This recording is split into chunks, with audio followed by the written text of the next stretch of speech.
untuk meraih kemenangan yang Tuhan sudah sediakan, 3 langkah yang harus kita lakukan. Yang pertama, biarlah Tuhan yang memimpin hidupmu dan hidupku. Yang setuju katakan amin. Jadi saudara, biarkanlah Tuhan yang memimpin hidupmu.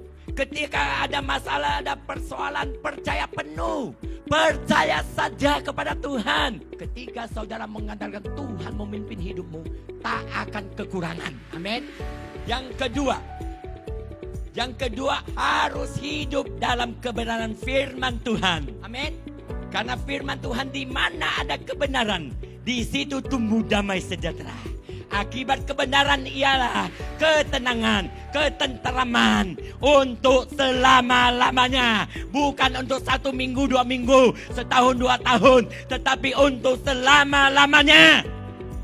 Yang ketiga, miliki hati yang melekat kepada Tuhan. Saya percaya ketika hidup kita melekat dengan Tuhan, hidup mengandalkan firman-Nya, saudara juga akan diangkat Tuhan.